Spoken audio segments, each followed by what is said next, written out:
À Paranormal sur le vif, un adolescent chasseur de fantômes en République tchèque est poursuivi par un être de l'ombre. J'ai eu vraiment peur, parce que j'ignorais totalement que j'étais suivi.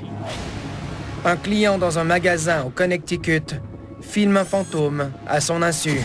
Je n'ai absolument pas senti sa présence à mes côtés, ce qui rend la chose encore plus troublante. Quel cauchemar apparaît dans ce grenier en Angleterre.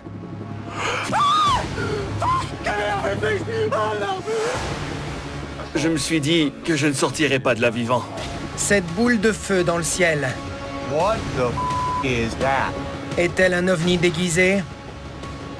J'ai ressenti une étrange connexion et j'ai vu l'objet faire boum boum.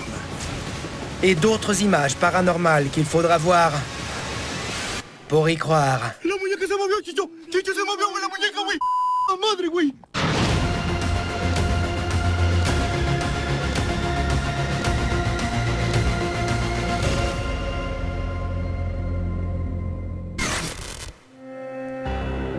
Fascinante poupée.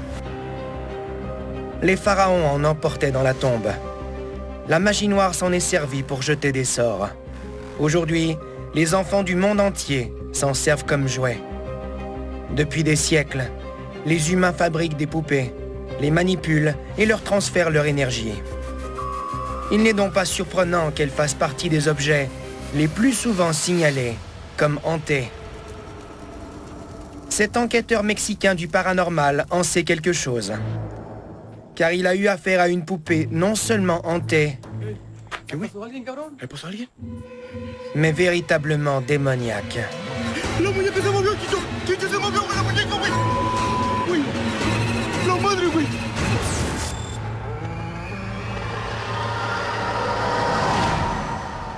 Mai 2021, à Culiacán, dans l'état de Sinaloa, au Mexique.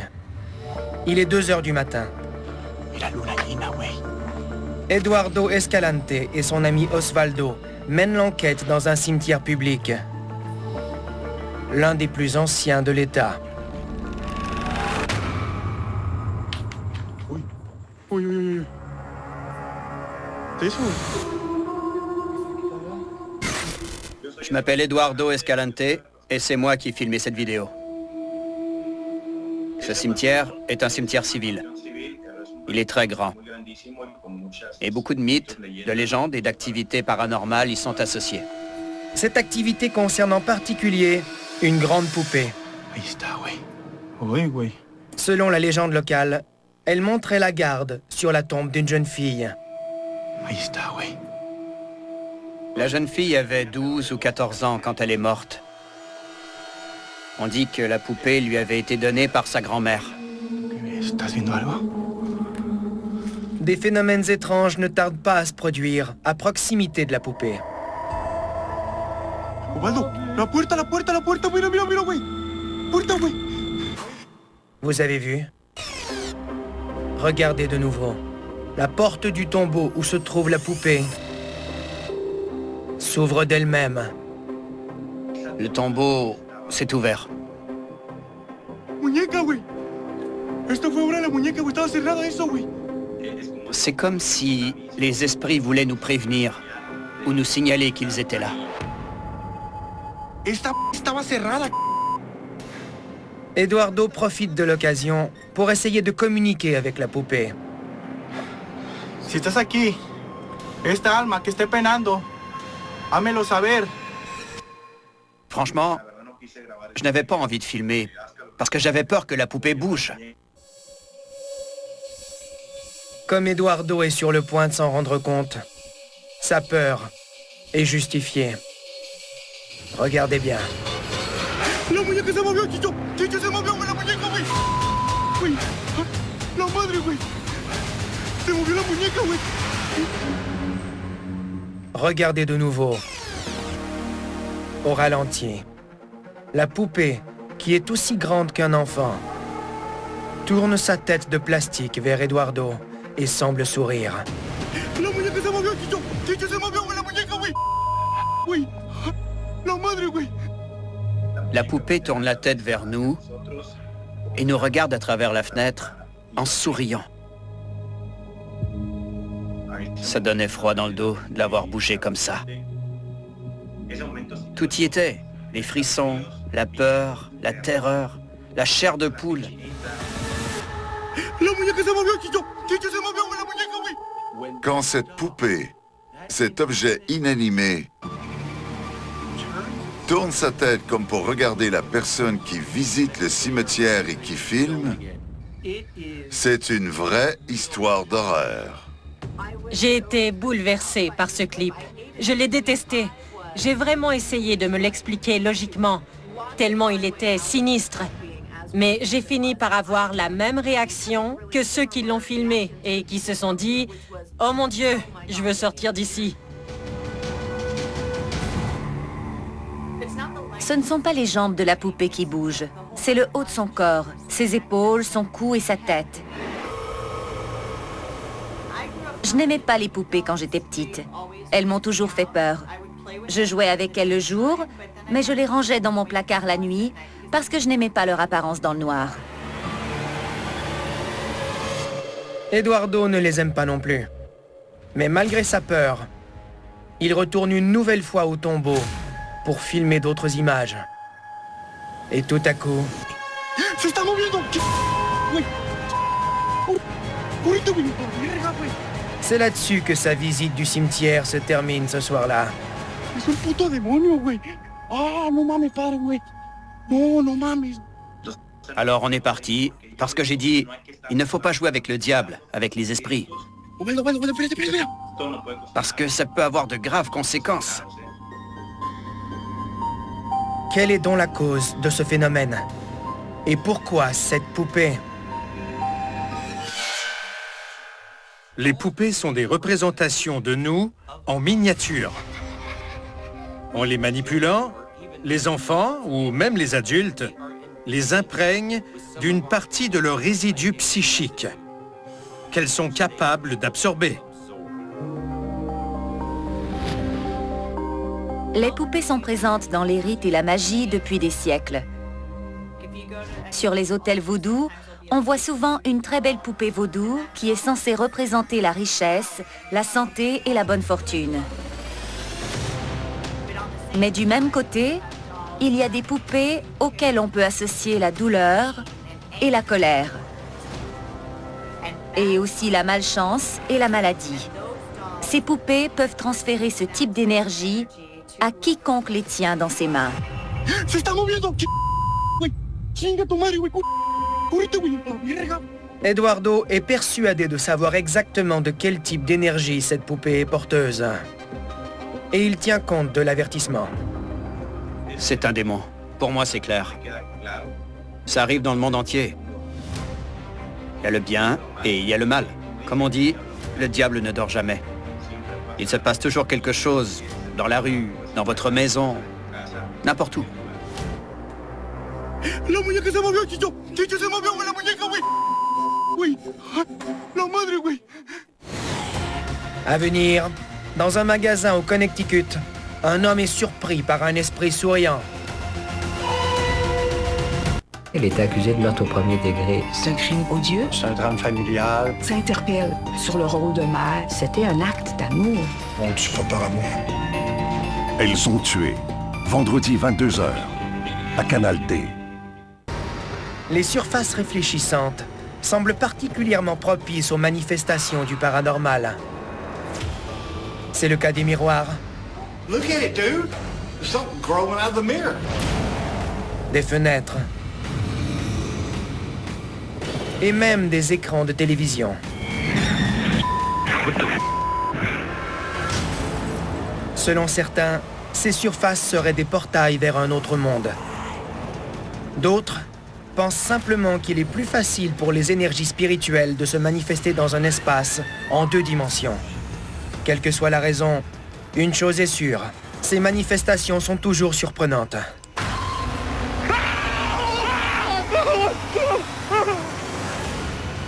Comme peut en témoigner un homme du Connecticut, qui lors d'une visite dans un magasin d'occasion a capté ceci. I kind of know just by looking, right? I don't have to scan every single one of these things.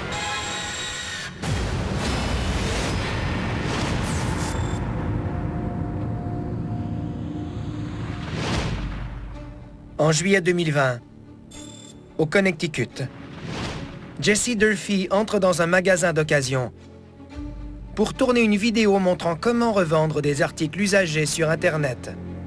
We're gonna find stuff to buy and sell on eBay and Amazon. I'm filming on a new camera today, so it should look nice and beautiful. Whew, hopefully we find some awesome stuff. Il se déplace d'un rayon à l'autre dans le magasin. Il n'y a rien d'inhabituel à signaler. Looking through some of the books, maybe I'll find something. Let's go check out the video game section. $4 a piece, I think, is a very reasonable price.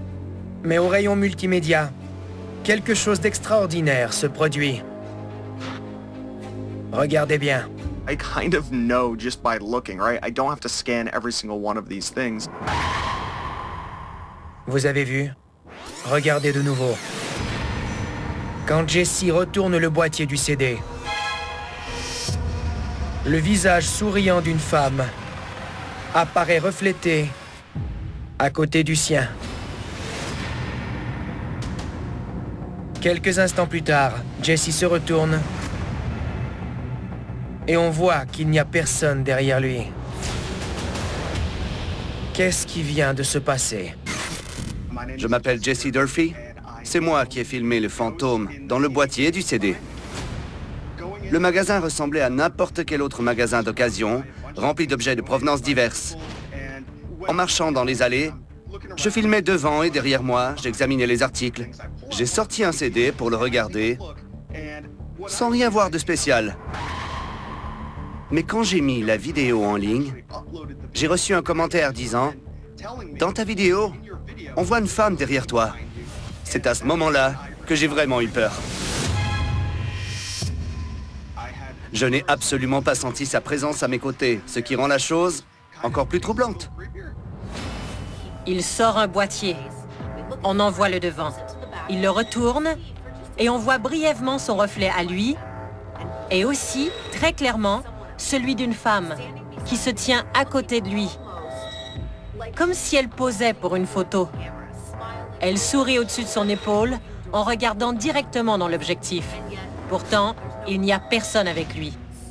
Ça m'apparaît donc vraiment comme un fantôme capté par hasard.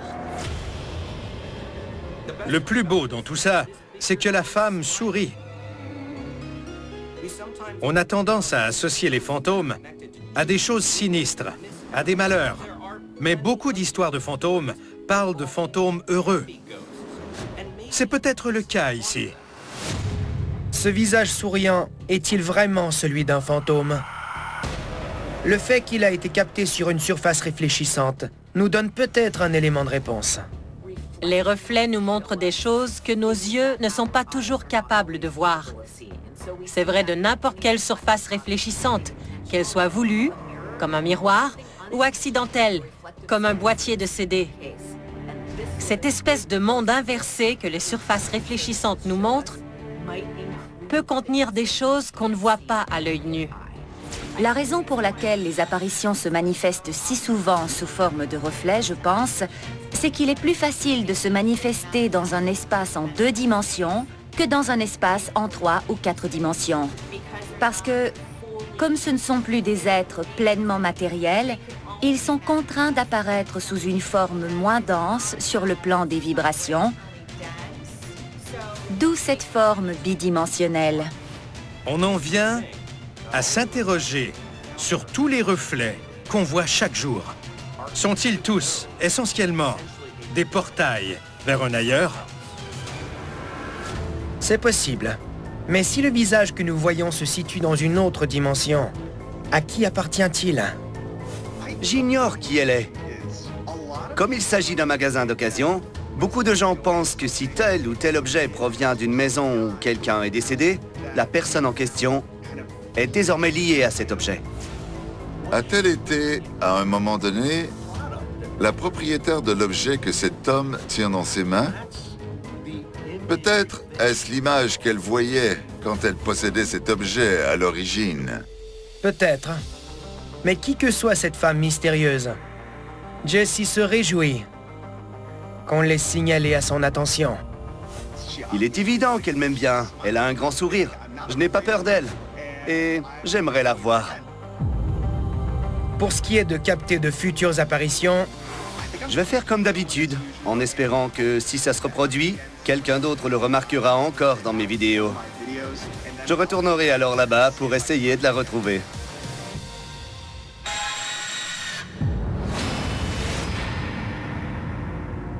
à venir, un homme en Angleterre se voit pris au piège. Hello? Par une créature terrifiante.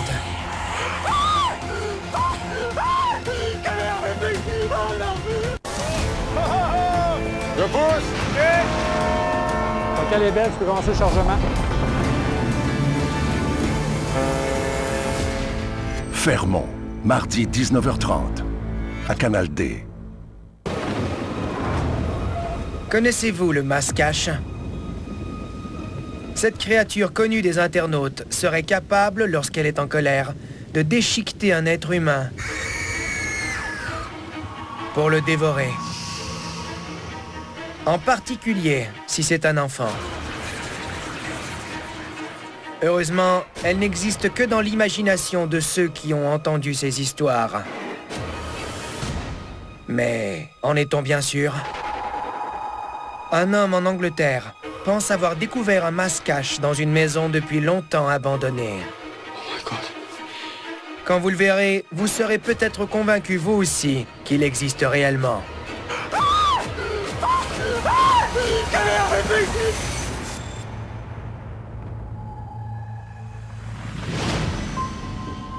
Mai 2021, à Accrington, en Angleterre.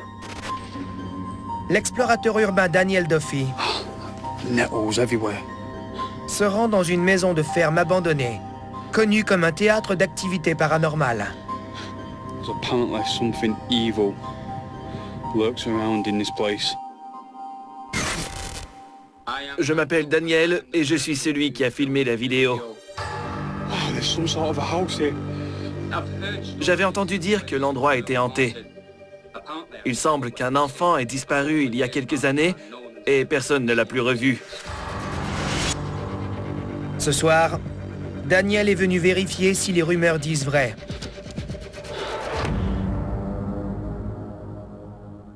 Une surprise l'attend dès son arrivée. Hello? Il y avait des empreintes de pas humides qui entraient dans la maison. J'ai trouvé ça un peu étrange. Elles étaient encore fraîches, comme si quelqu'un venait d'entrer dans le bâtiment.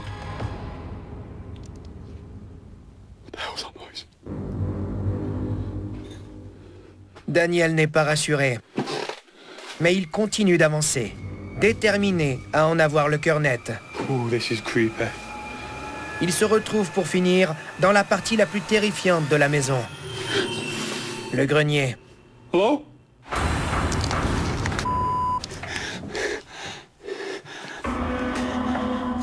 S'il y avait quelque chose à filmer, je me disais que ce serait au grenier. L'intuition de Daniel ne l'a pas trompé. Regardez bien. Hello?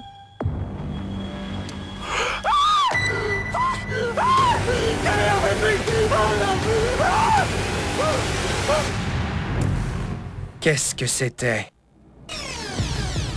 Regardez de nouveau. Une main aux doigts impossiblement longs apparaît d'abord, suivie par un petit visage, aux yeux noirs. La lampe de la caméra de Daniel s'éteint, et quand elle se rallume, il n'y a plus rien.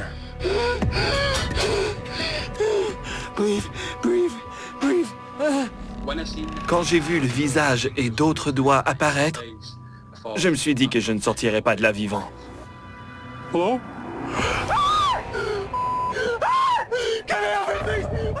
Je ne savais pas à quoi m'attendre en regardant cette vidéo. Quand on voit ça, on se dit... Qu'est-ce que ça peut bien être? Ce n'est pas une créature terrestre. On dirait vraiment un être de cauchemar. Il est beaucoup trop gros, trop pâle et trop décharné pour être une personne. Franchement, si j'avais été là, avec cette chose se dirigeant vers moi, c'est tout juste si j'aurais eu la présence d'esprit d'ouvrir la fenêtre avant de sauter.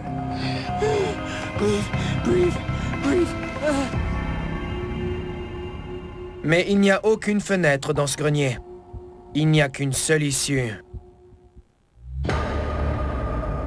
Et elle se trouve à l'endroit précis où Daniel a vu la chose apparaître. Hello? Je me suis dit que je devais prendre mes jambes à mon cou. En retraversant la maison, Daniel n'a qu'un objectif. Sortir de là vivant.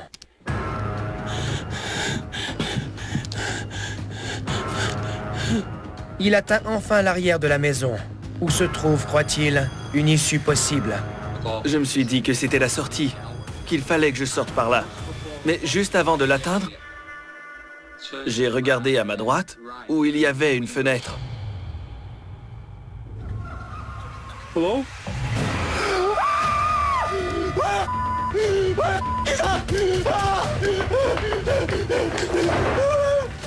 Et là-dessus, Daniel met fin à son enquête pour la nuit. J'ai couru à toutes jambes.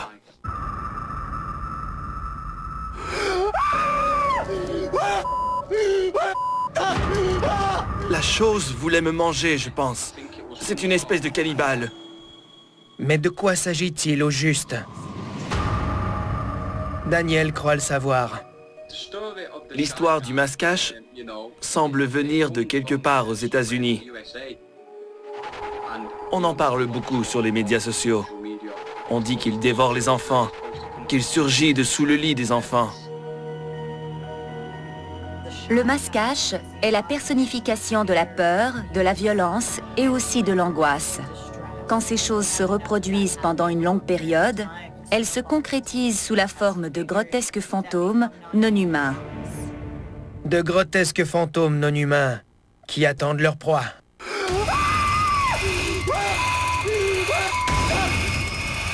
Même si Daniel s'en est sorti relativement indemne, il sait qu'il a eu beaucoup de chance. Mon expérience de cette nuit-là a été absolument terrifiante. Quelqu'un d'autre, à ma place, ne s'en serait peut-être pas si bien tiré. Je doute qu'il serait sorti de là vivant.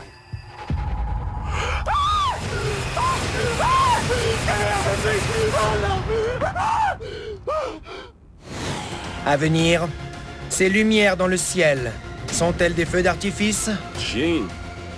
Ou des ovnis?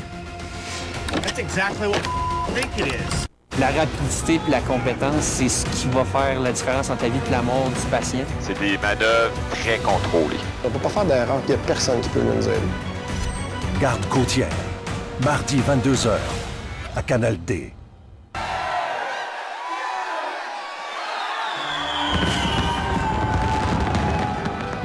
Tous les 31 décembre, de nombreuses villes partout dans le monde accueillent le Nouvel An avec d'éblouissants feux d'artifice. Mais certains participants à ces réjouissances ont récemment déclaré avoir vu un spectacle lumineux d'un tout autre genre, aux tonalités beaucoup plus menaçantes que joyeuses. Tant qu'on ne connaîtra pas la cause de ces phénomènes, le réveillon du jour de l'an pourrait devenir une source d'inquiétude dans les années qui viennent. Oh my God! Is it one of those balloons? Hell no, that's not a balloon. That's exactly what I think it is.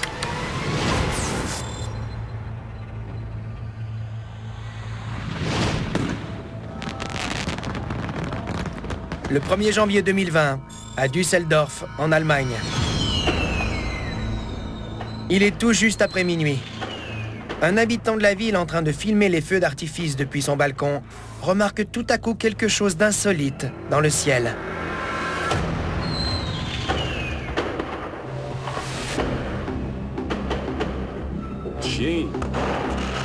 Trois points lumineux forment un triangle dans le lointain. Un quatrième plane à proximité.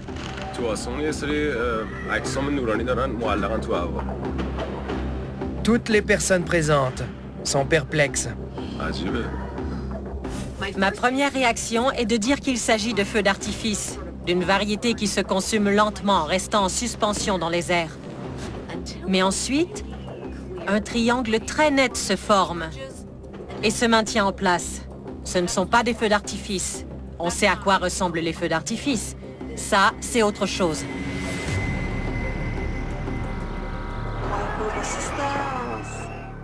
Peu importe ce que c'est, ça s'inscrit dans une forme qui est souvent associée aux ovnis observés. S'il s'agit réellement d'un ovni venu d'une autre planète, il est peut-être logique qu'il choisisse cette nuit-là en particulier pour effectuer un vol de reconnaissance. Si les extraterrestres ont la technologie nécessaire pour visiter notre planète, il est sans doute plus facile pour eux de se déplacer pendant des feux d'artifice sans trop se faire remarquer.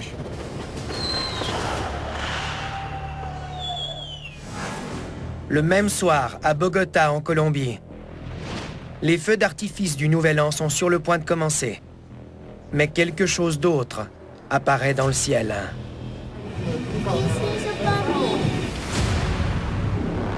Un mystérieux objet de forme géométrique, plus sombre que le ciel nocturne, flotte dans les airs. S'agirait-il, là aussi, d'un ovni déguisé? Les ovnis qui se manifestent la nuit sont en général éclairés. On les appelle des lumières nocturnes. Cet objet sombre, lourd, dense et opaque, qui se tient immobile dans le ciel, semble alors beaucoup plus inquiétant que les ovnis qu'on a l'habitude de voir la nuit.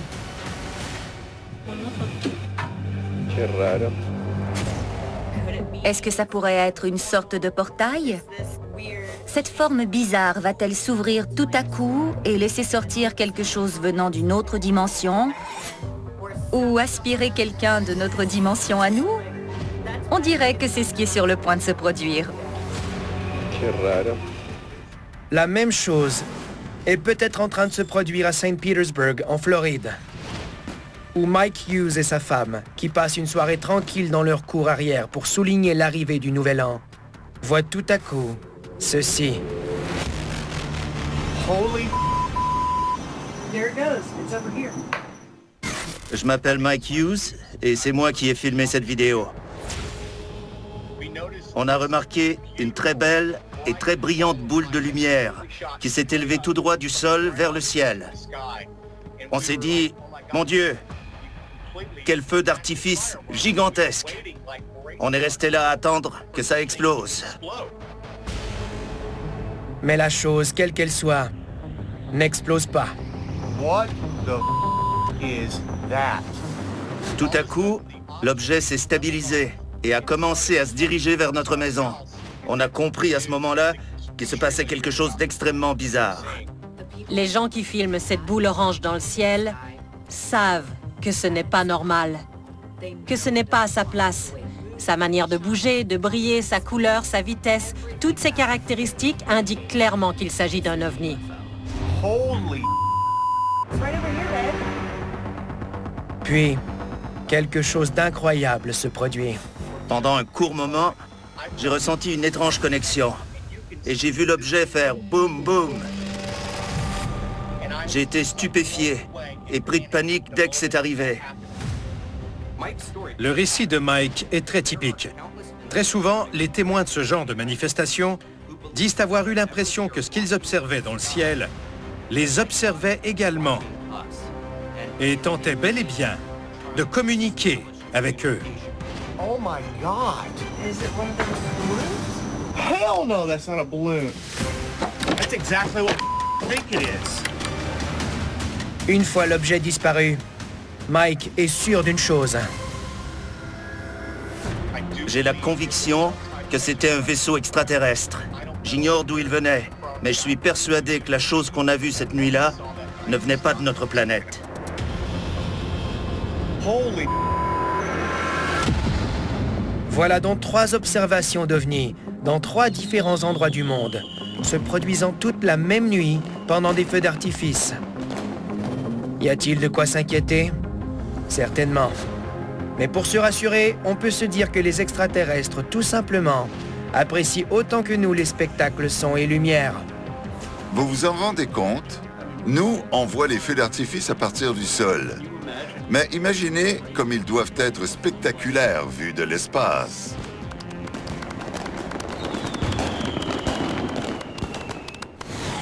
À venir, un adolescent explore une usine hantée en République tchèque. Pour découvrir des secrets bien gardés. Ça ne venait pas de ce monde, je suis obligé de dire la vérité. Pour obtenir des réponses sur une myriade de sujets. On est vraiment dans une ouverture d'esprit. DocuD, mercredi 21h, à Canal D. Quand il s'agit d'enquêter sur le paranormal, l'expérience est un atout. If there's any evil in this place, show yourself. Parce qu'on ne sait jamais à quoi s'attendre.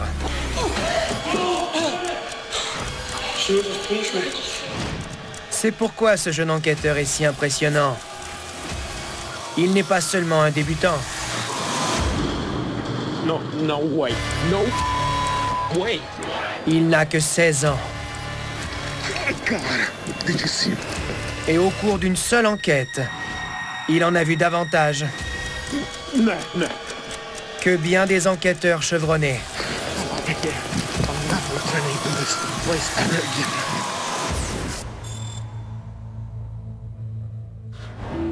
2021, à Ostrava, en République tchèque. Tobias Skipper, 16 ans, s'apprête à mener sa première enquête sur le paranormal dans une usine désaffectée. Je m'appelle Tobias Skipper et c'est moi qui ai filmé ces vidéos. Je m'intéresse aux vidéos de phénomènes paranormaux parce que je suis fasciné par l'idée que les morts peuvent communiquer avec nous. C'est précisément pour cette raison que Tobias a choisi cet endroit. Selon la rumeur, un événement tragique s'y est produit et depuis, l'usine est hantée. Il y avait ici une machine servant à souder des pièces métalliques. Elle a explosé et, d'après ce que je sais, un des ouvriers affectés à cette machine est mort. On a donc fermé l'usine. Ce soir, Tobias espère entrer en contact avec les entités qui pourraient se trouver là. Effectivement, quelques minutes à peine après son arrivée... Non! Regardez de nouveau. Les portes de l'armoire s'ouvrent d'elles-mêmes. Tobias panique et prend la fuite. Sa première enquête se révèle fructueuse. Presque à chaque pas. Regardez bien ce qui se passe quand il entre dans une autre pièce. Vous avez vu? Regardez de nouveau au ralenti. Une sombre silhouette au dos voûté semble marcher de l'autre côté de la vitre. Je n'ai remarqué cette silhouette, en fait, que sur ma vidéo. Après l'avoir publiée sur YouTube, où des gens l'ont vue et me l'ont signalé. On voit une étrange créature de l'ombre par la fenêtre, au moment même où il s'approche de cette pièce, ce que j'ai trouvé remarquable. J'ai eu vraiment peur, parce que j'ignorais totalement que j'étais suivi. Quelques instants plus tard, la chose qui le suit en remet.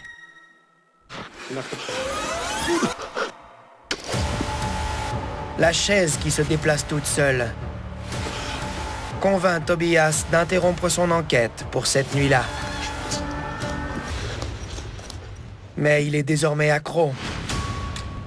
I'm here again in the abandoned factory. Et revient sur les lieux 2 semaines plus tard. Cette fois, avec l'intention de communiquer avec les entités qui hantent l'usine. Les phénomènes de voix électroniques qu'il capte donnent froid dans le dos. Je tu někdo se mnou v této místnosti? Jak jste tu zamřeli? Il est très important, selon moi, d'enregistrer des phénomènes de voix électroniques parce qu'ils sont la clé pour comprendre le type de présence qui hante un lieu donné, et en particulier cette usine. Dans ce cas, ça nous montre que l'usine est hantée par une présence intelligente et par des énergies multiples, puisque la réponse est « nous sommes tous là ». Plusieurs esprits sont donc présents, ce qui contribue à expliquer pourquoi l'activité est aussi variée. On a des créatures de l'ombre, des objets qui bougent d'eux-mêmes. C'est parce qu'il y a une accumulation d'énergie différente dans cet espace. Toutes ces énergies incitent Tobias à retourner sur les lieux à nouveau. Cette fois, pour explorer la zone où les ouvriers seraient morts. And this floor exploded the machine. Regardez bien. Oh God! Did you see that? Une silhouette se tient juste derrière lui.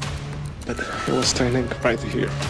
Puis, elle semble le suivre jusqu'en haut des marches, quand Tobias tente de fuir. Let's go out of here. No! Dès que je l'ai vu, j'ai pris mes jambes à mon cou. The black figure again. I'm out of here. I'm not returning to this place ever again. On sait qu'il y a eu une explosion et que plusieurs ouvriers sont morts. Alors l'idée s'impose que les voix qu'on entend dans l'appareil, les créatures de l'ombre qu'on voit, l'esprit frappeur qui se manifeste, seraient tous liés à ces ouvriers ou à leur énergie résiduelle restée sur place depuis ce moment tragique. Ça me semble très plausible. Tobias est du même avis. Je pense que la silhouette qu'on aperçoit dans les vidéos est chaque fois la même. Mais l'esprit qui me lance des objets et qui ferme la porte est différent.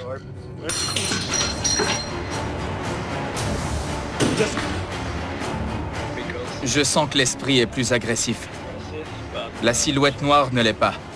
Mais je pense que dans les deux cas, il s'agit d'ouvriers qui sont morts là-bas. Malgré son jeune âge, Tobias est bien décidé à découvrir ce qui se passe exactement dans cette usine. Peu importe le temps que cela prendra. Je vais essayer de leur parler à nouveau et d'obtenir plus de réponses à mes questions afin de pouvoir les aider à se libérer. On lui souhaite bonne chance.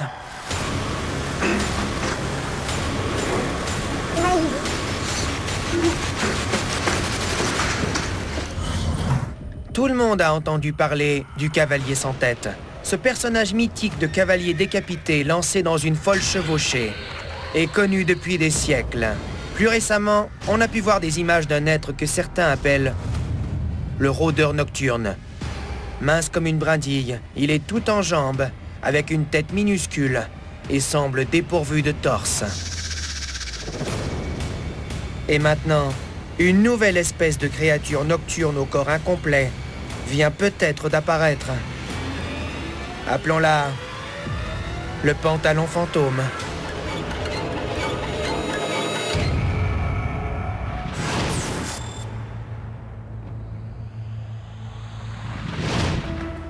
« 2021, en Équateur.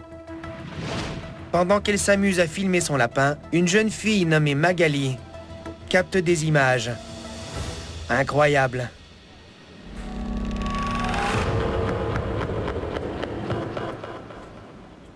Vous avez vu? Regardez de nouveau. Le lapin de Magali semble surpris et s'éloigne en sautillant.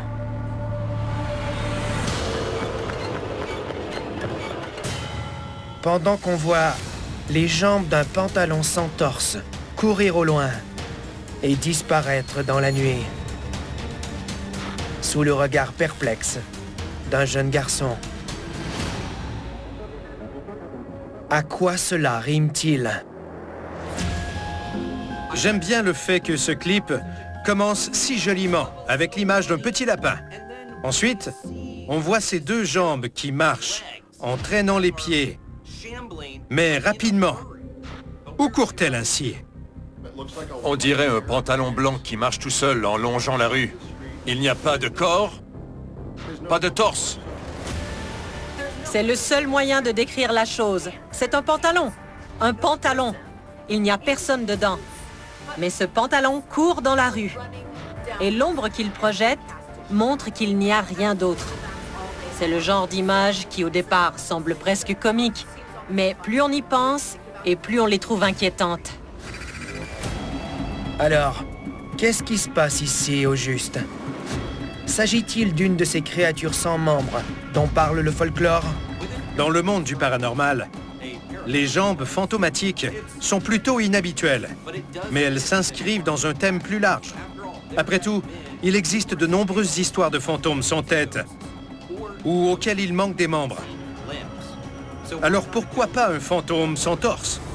Pourquoi pas, en effet. Une des apparitions les plus claires que j'ai vues dans ma vie s'est produite quand j'avais environ 19 ans. J'étais chez moi en train de dormir et je me suis réveillée sans raison. Le jour se levait et quand j'ai regardé vers la fenêtre, j'ai vu ce qui semblait être la moitié inférieure du corps d'un homme. Je me suis assise dans mon lit pour regarder ses jambes qui allaient et venaient dans ma chambre. Elles se sont alors arrêtées, se sont tournées vers le côté et ont traversé le mur. À la lumière du récit de Susan, on peut se demander si l'apparition de cette moitié de corps n'aurait pas quelque chose à voir avec le jeune âge des enfants qui en ont été témoins. En matière d'activité paranormale, quand des enfants sont impliqués, il semble exister une sorte d'attraction magnétique. Est-ce une question d'énergie, de système de croyance ou d'ouverture d'esprit des enfants? Les entités paranormales semblent attirées par eux ou avoir la capacité de se manifester à eux. Quelle que soit la nature de cette entité, une chose est sûre. Elle est une des plus incroyables qu'on ait vues jusqu'ici.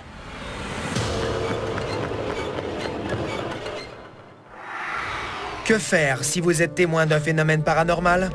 Voici quelques conseils pour tout capter sur caméra. What the is that? N'éteignez jamais la lumière. Et n'arrêtez jamais de filmer, même si vous avez peur. Repérez tout ce qui peut sembler bizarre dans vos images. Et si vous réussissez à filmer quelque chose, conservez précieusement vos images afin d'immortaliser le paranormal sur le vif.